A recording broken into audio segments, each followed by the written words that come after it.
નમસ્કાર મિત્રો, સ્વાગત છે આપણી શાંતિલાલ યુટ્યુબ ચેનલમાં। આજની સ્ટોરી બહુ સમજવા જેવી અને ખરેખર જીવનમાં ઉતારવા જેવી આ સ્ટોરી છે। એટલા માટે મિત્રો વિડીયોને અંત સુધી નિહાળજો। અને હા, ચેનલ ઉપર નવા હો તો ચેનલને સબસ્ક્રાઈબર કરવાનું ના ભૂલતા। એક ગરીબ માણસનું અપમાન કરી અને બહાર કાઢી મૂક્યો, અને પછી જે થયું ને તે ખૂબ જ જાણવા જેવું હતું। માલિપા એક ગામની સત્ય બનેલી ઘટના છે। એક ગામની અંદર એક મા બાપ રહેતા હતા। મા બાપ ગરીબ હતા અને એમની આર્થિક પરિસ્થિતિ બહુ નબળી હતી, એટલા માટે ખૂબ જ ગરીબ હતા અને માંડ માંડ પોતાનું ગુજરાન ચલાવતા હતા। ટકનું લાવે અને ટકનું ખાય, બસ આ રીતે દિવસોને પસાર કરતા હતા। અને મા બાપને એકનો એક જ દીકરો હતો।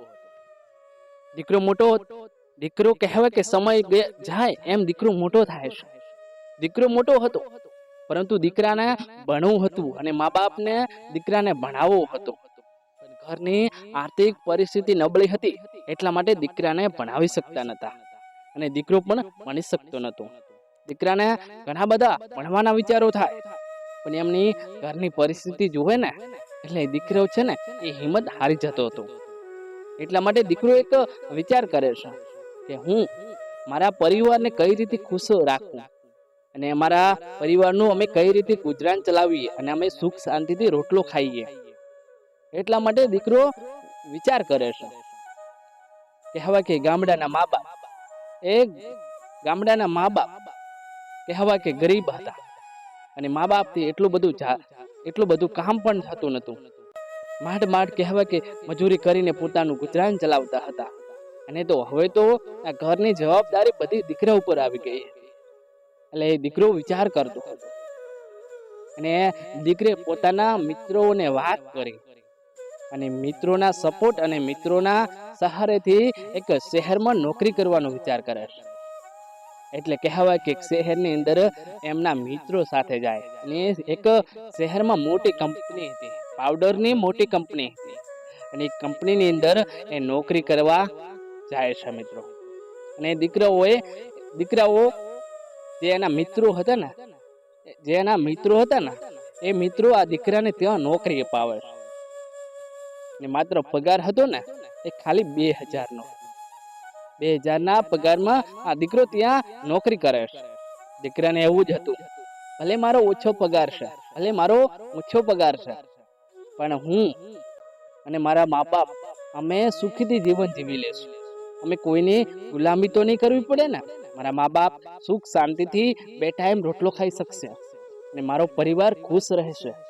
એટલા માટે આ દીકરો ત્યાં નોકરી કરતો હતો અને 2000 ના પગારમાં પોતાનું ગુજરાન આ દીકરો ચલાવતો હતો। અને આ દીકરો ગામડાનો ગરીબ માણસ હતો અને ખૂબ જ ઈમાનદારી માણસ હતો। ગરીબ અને ઈમાનદારી માણસ હતો, સ્વભાવનો સારો હતો। ના દીકરો 2000 ની નોકરી હતી, પણ કામ એટલું બધું આ કંપનીની અંદર એટલું કરતો હતો કે એનો 10,000 પગાર હોય ને એટલું કામ કરતો હતો અને નાની નાની બાબતોમાં ખૂબ જ ધ્યાન આપતો। અને કહેવાય કે આખા કંપનીનો માલિક હોય ને એ રીતે આ કંપનીમાં આ દીકરો ધ્યાન આપતો અને ખૂબ જ સારી રીતે કામ કરતો હતો। અને તેના જે ગામડાના મિત્રો હતા ને એ બધા હળી મળીને સાથે રહેતા હતા। અને આ દીકરો એમાં એ માણસો એટલે કહેવાય કે સ્ટાફના લોકોને બહુ બધાને પ્રિય હતો અને બધા હળી મળી સાથે કામ કરતા હતા। બસ આ રીતે કરીને પોતાનું ગુજરાન ચલાવતા હતા। કહેવાય સમય વીતી જાય છે અને લગભગ 5 વર્ષ જેટલો સમય વીતી જાય છે। કેટલું 5 વર્ષ સુધી 5 વર્ષ જેટલો સમય વીતી જાય છે અને આ દીકરો છેલ્લા 5 વર્ષથી આ કંપનીની અંદર નોકરી કરે છે અને સારી રીતે કામ કરે અને ગામડે પોતાના મા બાપ સુખ શાંતિથી રહે છે અને પોતાનું ગુજરાન સારી રીતે કહેવાય કે ચલાવે છે। અને જ્યારે કહેવાય છે કે એક દિવસ કંપનીના માલિક આવે છે, એ માલિક આવીને બધાને લોકોને કહે છે કે આપણી આ કંપનીની અંદર એક સરસ મજાનું આયોજન કરવામાં આવે છે એમાં વિદેશથી પણ લોકો અહીં હાજર રહેવાના છે. ને આપણા શહેરના અધિકારી હોય કે જે પણ કંપનીના માલિકો હોય, મોટા વેપારીઓ હોય, એ દરેક લોકો આપણી કંપનીની અંદર હાજર રહેવાના છે. અને આ આપણી કંપની એટલે કે સૌથી મોટી કંપની છે. ને આપણી કંપનીની એવોર્ડ પણ મળવાનો છે. એટલા માટે દરેકને 2 દિવસ માટે રજા છે. અહીં બધી તૈયારીઓ થાય એટલે તમે તમારા ઘરે જતા રહેજો. અને કહેવાય કે ટાઈમ અને તારીખ આપે છે. આ તારીખે બધાને હાજર રહેવાનું. અને દરેક પોતાના મા બાપને સાથે લઈને હાજર રહેવું. બસ કંપનીના માલિક આટલો ઓર્ડર આપી ને નીકળી જાય છે. એટલે દીકરાઓ કહેવાય કે પોતાના ઘરે જતા રહેશે. પોતાના ઘરે જતા રહેશે અને આ દીકરો પણ ગામડે આવી જાય છે. ને કહે મા બાપને બધી વાત કરે છે કે અમારી કંપનીની અંદર મોટું એક આયોજન કરવામાં આવે છે અને એવોર્ડ પણ આપવાનો આવે છે. એટલે એના મા બાપ દીકરાને પૂછે છે, બેટા તને ત્યાં ફાવે છે ને? રેડી, કામ ધંધો રેડી છે ને બેટા? ને બેટા નોકરી ભલે તારી 2000 ની હોય પણ એવું નહીં માની લેવાનું. સારી આપણે ભલે 10,000 ન આપતા હોય પણ કામ એટલું કરવાનું, ઈમાનદારીથી કામ કરવાનું બેટા. અને બધાને કોઈ પણ નાની બાબતોની અંદર ધ્યાન પણ આપવું. સારી રીતે મા બાપ કહેવાય કે વાતો દીકરાને કરે છે. જ્યારે કહેવાય કે જે ટાઈમ આપેલો હતો ત્યારે એ લોકોને ત્યાં પહોંચવાનું હતું. એટલે માટે દીકરો વહેલો સવારમાં ઉઠે છે, નાઈ ધોઈને ફ્રેશ થઈ જાય છે અને પોતાના મા બાપને લઈ કહેવાય કે શહેર જવા નીકળી જાય છે. અને ગામડાના મા બાપ હતા માલિપા. કહેવાય કે આખો દિવસ એ ગામડામાં મહેનત અને મજૂરી કરવી. કહેવાય કે ઘરડા મા બાપ હતા. કહેવાય કે મેલા લુગડા, ફાટેલ તૂટેલા લુંગડા હતા. ગામડાના માં અને બાપ એ દીકરા સાથે શહેરમાં આવે છે. અને કહેવાય કે ત્યાં મોટી કંપની હતી. એ કંપનીની અંદર એ પ્રવેશ કરે છે. પ્રવેશ કરતા પહેલા એ કંપનીનો માલિક દરવાજે આવે છે. દરવાજે આવી ઊભો રહે છે અને પૂછવા લાગે છે કે તમે લોકો કોણ છો અને ક્યાંથી આવો છો? આ ગામડાના આવા ક્યાંથી આવો છો? તમારા દેદાર જો ભિખારી જેવા લોકો છો અને અહીં ભીખ માંગવા માટે નીકળી પડ્યા છો. અહીંથી નીકળી જો. આજે અમારી કંપનીનું આયોજન કરવામાં આવેલું છે અને મોટા લોકો પણ આવે છે અને તમે અમારી કંપનીને લાચાર બનાવી દેજો. એટલા માટે નીકળી જાઓ તમે. ત્યારે દીકરો આટલું સાંભળતા પહેલા રડી પડે છે અને માલિકને કહે છે કે ઓ માલિક બા, હું તમારી કંપનીની અંદર 2000 ની પગારમાં નોકરી છેલ્લા 5 વર્ષ સુધી કરું છું. બહુ મેં ઈમાનદારીથી નોકરી કરી છે. અને આ મા બાપ છે ને એ મારા મા બાપ છે. આ ગામડાના તમે જે ભિખારી કહો છો ને એ મારા મા બાપ છે. માલિક ત્યારે માલિક કહે છે, તું અને તારા મા બાપ અહીંથી નીકળી જાઓ, નકા મારાથી અપમાન થઈ જશે વધારે. એટલા માટે દીકરો રડી પડે છે. કહેવાય કે માલિક મા બાપનું અપમાન કરી અને માલિક છે ને ત્યાંથી નીકળી જાય છે. અને દીકરો અને મા બાપ રડી પડે છે. કહેવાય છે કે કંપનીથી બહાર આવી અને ઓટલા ઉપર બેસીને રડે છે અને વાતો કરે છે કે બેટા માલિકે અપમાન કર્યું ને એનો અમને કઈ વાંધો નથી, અમને કઈ ખોટું લાગ્યું નથી, પણ બેટા તારી નોકરી છે ને હવે આ નોકરી બંધ થઈ જશે તારી. અમારા કારણે તારી નોકરીમાંથી તને અહીંથી રજા માલિકે આપી દીધી છે અને બીજી વખત હવે આ કંપનીની અંદર તને આવવા પણ નહીં દે. એટલા માટે એ બંને રડી પડે છે. અને માંડ કહેવા કે ગામડેથી શહેરમાં આવી માંડ 2000 ના પગારમાં નોકરી મળી હતી. અને કહેવાય કે માંડ પોતાનું ગુજરાન ચલાવતા હતા. મિત્રો કહેવાય છે કે કોઈના ધંધા ઉપર ક્યારે પોતાના પેટ ઉપર ક્યારે પાટું ન મારવી. સામાન્ય લોકો હોય ને તો એની ઇજ્જત કરવી સાહેબ. ક્યારે કોઈનું અપમાન ન કરાય. આ ગામડાના મા બાપ અને દીકરો આ સાંભળીને રડી પડે છે. કહેવાય કે હવે ક્યાં જશું અને કઈ રીતે પોતાનું ગુજરાન ચલાવીશ. દીકરો આવો વિચારમાં પડે છે. એટલે અમારે થોડો ટાઈમ જાય છે, થોડો ટાઈમ વીતી જાય છે. અને ત્યાં કહેવાય કે જે આયોજન કરવામાં આવેલું હતું ને એ બધું સંપૂર્ણ રીતે પૂરું થઈ જાય છે. એટલે જે એના મિત્રો સાથે રહેતા હતા અને એક થાળીની અંદર ખાતા અને એક સાથે કામ કરતા હતા, એના 4-5 મિત્રો હતા. એ મિત્રો બહુ દયાળુ હતા અને બહુ સ્વભાવના પણ સારા હતા અને આ દીકરાને સારી રીતે રાખતા હતા. અને દીકરાઓ કહેવાય કે કંપનીની અંદરથી બહાર આવીને શોધવા માંડે છે. કહેવાય કે એ દીકરો અને એના મા બાપ બેઠા હતા, ત્યાં ચારેય મિત્રો જાય અને વાત કરે છે કે ભાઈ, કંપનીના માલિકે તારું બહુ અપમાન કર્યું, તારા મા બાપનું અપમાન કર્યું છે, અમને બધાને ખોટું લાગ્યું છે. અને એને સમજાવવાની કોશિશ કરે છે અને કહે છે કે તું ચિંતા ના કર, તારો ધંધો છે એ રોળાઈ ગયો છે. કહેવાય કે ધંધાના ઉપર પાટું મારી દીધી છે માલિકે. મેં તને માંડ આ કંપનીની અંદર નોકરીએ લાવ્યો હતો અને તારું ગુજરાન અને તારા મા બાપ સુખીથી જીવન જીવતા હતા, પણ કહેવાય કે આ બધું ઢોળાઈ ગયું છે. ત્યારે મિત્રો કહે છે કે તું ચિંતા ન કર, અમે તને કંઈક મદદ કરીશું.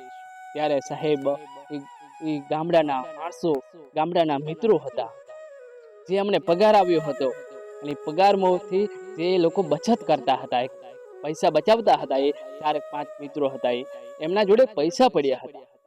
અને આ બધા મિત્રો થોડા પૈસા કરીને એ દીકરાને આપે છે અને કહે છે કે આ શહેરની અંદર નાની એમથી એક દુકાન બનાવવાનું આયોજન કરે છે. અને કહેવાય કે નાની એવી એક દુકાન બનાવી આપે છે અને કહે છે કે તું ચિંતા ન કર, તું આ રીતે બસ આ નાની સામાન્ય દુકાન છે, તું આ રીતે ધંધો કર અને તારો એક ટાઈમ રોટલો નીકળી જશે અને અમારા જોડે ફરીથી પગાર આવશે ને, એટલા માટે અમે ફરીથી તને થોડી મદદ કરતા રહેશું. તું ચિંતા ન કર, ભલે માલિકે તને કાઢી મૂક્યો છે, પણ અમે તમારી સાથે છીએ અને અમે તારી મદદ કરીશું. એટલે 4-5 જેટલા મિત્રો હતા, આ દીકરાની મદદ કરી આપે છે. ત્યાં એક નાનો એક દુકાન કરી આપે અને કહેવાય કે ભાડાનું મકાન લઈ અને મા બાપ ત્યાં શહેરમાં રહે છે. કહેવાય કે શહેરમાં પોતાનું ઘર વસાવી લે છે, મકાન ભાડાથી લે છે, નાની એવી દુકાન કરી આપી છે. બસ એ દીકરો દુકાનમાં ધ્યાન આપે છે, નાની એવી દુકાનમાંથી એ કમાઈ લે છે. એટલું કમાઈ લેતો હતો કે પોતાનું 2 ટકનું ખાવાનું છે ને એ નીકળી જતું હતું, બસ આટલું કમાઈ લેતો હતો. અને આ રીતે અને મિત્રોને પગાર જ્યારે આવતો એટલે એકબીજા મિત્રો ભેગા કરીને થોડા રૂપિયા આપતા રહેતા હતા. અને દીકરાનો બસ આ રીતે ધંધો ચલાવતો. ને ધંધો પણ કહેવાય કે નાની દુકાન હતી, બહુ જામી ગયેલી દુકાન હતી, જામી ગઈ. કહેવાય કે થોડો સમય જાય છે, લગભગ 4-5 વર્ષ જેટલું નીકળી જાય છે. ત્યારે નાની એવી દુકાન હતી, નાની એવી એ દુકાન હતી અને કહેવાય કે મોટી દુકાન બનાવી લે છે અને ધંધાની અંદર કહેવાય કે સફળતા મળી જાય છે. કહેવાય કે ક્યારેય નસીબનું પાંદડું ખુલી જાય એની ક્યારેય ખબર હોતી નથી. એ કહેવાય કે દીકરાને નસીબનું પાંદડું ખુલી જાય છે. એમ જાણો ને, તમે જાણો ને, જુઓ ને તો મોટી વિશાળ ત્યાં દુકાન બનાવી લે છે, એક પછી બે એમ કરીને એ શહેરની અંદર 4-5 જેટલી દુકાનો કરી લેશે. અને સાથે જ્યારે દુકાનો કરી લેશે અને એ કહેવાય કે જોરદાર ધંધો ચાલતો હતો. અને સાથે એક કંપની બનાવવાનો નિર્ણય લે છે. એ દુકાનમાં જેટલું પણ કમાણો એની બચત કરી અને એક નાની એવી આમથી એક કંપની બનાવવાનું આયોજન કરે છે. અને જેના મિત્રો હતા ને એ પણ એ કંપનીની અંદર છૂટા થઈ અને આ દીકરાને સાથે આવી ગયા અને એક દુકાન સંભાળે છે. અને ચારેય બધા મિત્રો સાથે મળી અને એક કંપની બનાવવાનું આયોજન કરે છે. ત્યારે કહેવાય કે જ્યારે કંપની સંપૂર્ણ રીતે બનાવી લેશે, માન સામાન ભરી લેશે અને કંપનીનો માલિક એ દીકરો બની જાય છે. કહેવાય કે કંપનીનું ઉદ્ઘાટન કરવાનું હતું, ત્યારે બધાએ શહેરના લોકો, વેપારીઓને આમંત્રણ આપેલું હતું. અને સાથે જેણે અપમાન કર્યું હતું, જેની કંપનીની અંદર નોકરી કરતો હતો દીકરો, જે માલિકે અપમાન કર્યું હતું, એ માલિકને પણ આમંત્રણ અપાવે છે. એ બધા કહેવાય કે કંપનીનું મોટું આયોજન કરવામાં આવે છે અને બધા લોકો ત્યાં હાજરી આપે છે. ને કહેવાય એ માલિક પણ આવે છે. જ્યારે એ માલિક પણ આવે છે, માલિક અને જ્યારે દીકરો બંને મળે છે ત્યારે એકબીજાને દીકરો ઓળખતો હતો, પણ માલિકને ખબર નથી કે જે મેં કાઢી મૂક્યો હતો ને એ આ કંપનીનો માલિક છે.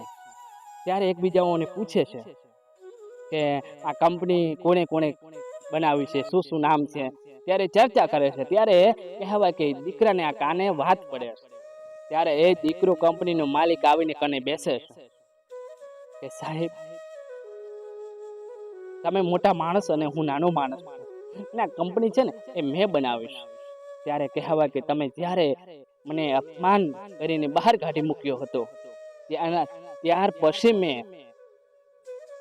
પછી જે કર્યું ને એના પછી મેં કર્યું. તમે અપમાન કરીને કાઢી મૂક્યો હતો, એના પછી મેં એટલું બધું મારા જીવનની અંદર સંઘર્ષ કર્યો, એટલું બધું મેં ટગલ કર્યું હતું. ત્યારે સાહેબ માંડ આટલા પગથિયા સુધી પહોંચી શક્યો. ત્યારે કંપનીનો માલિક આ વાતને સાંભળીને ભાવુક થઈ જાય છે. ત્યારે પોતે કહેવાય છે કે આ દીકરા આગળ માફી માંગે છે, અને દીકરો એટલું કહે છે, સાહેબ, તમે એક કંપનીના મોટા માલિક છો, તમે માફી ન માંગો. તમારી સાથે હું માફી માંગુ છું કે ક્યારેક એ દિવસે મારાથી નાની મોટી ભૂલ થઈ ગઈ છે, એટલા માટે તમે મને અપમાન કરીને બહાર કાઢી મૂક્યો હતો, અને હું માફી માંગુ છું. ત્યારે કહેવાય કે કંપનીનો મોટો માલિક લાચાર થઈ જાય છે. લાચાર થઈને નીચે બેસી જાય છે. ત્યારે એને એટલું કીધું હતું કે કોઈ પણ નાનો માણસ હોય એનું ક્યારેય અપમાન ન કરવું, ને ક્યારેય નસીબનું પાંદડું ખુલી જાય એની કોઈ ખબર નથી. અને જ્યારે હું એ જગ્યા ઉપર હતો ને, એ માણસ મારી જગ્યાએ આવી ગયો છે, અને મારી સામે જ એક કંપનીનો માલિક બની ગયો છે. જ્યારે એને કહેવાય કે માલિક માફી માંગે છે. એટલે મિત્રો, કહેવાનો મતલબ એ છે, કોઈ પણ સામાન્ય માણસ હોય, કામ કરતો હોય, કોઈ નોકરી પણ કરતો હોય, કદાચ આપણે એનાથી મોટા હોઈએ, તો કોઈ સામાન્ય માણસનું, ગરીબનું, કોઈનું ક્યારે અપમાન ન કરવું જોઈએ. ક્યારે નસીબનું પાંદડું ખુલી જાય એની કોઈ દિવસ આપણને ખબર હોતી નથી. એટલે સામાન્ય માણસને કદર કરતા શીખી લેજો. મિત્રો, વિડીયો ગમે હોય તો વિડીયોને લાઈક, શેર કરી ચેનલને સબસ્ક્રાઈબર કરવાનું ન ભૂલતા. અને આવા જ વિડીયો જોવા માટે અમારી ચેનલને સબસ્ક્રાઈબર કરો. ધન્યવાદ.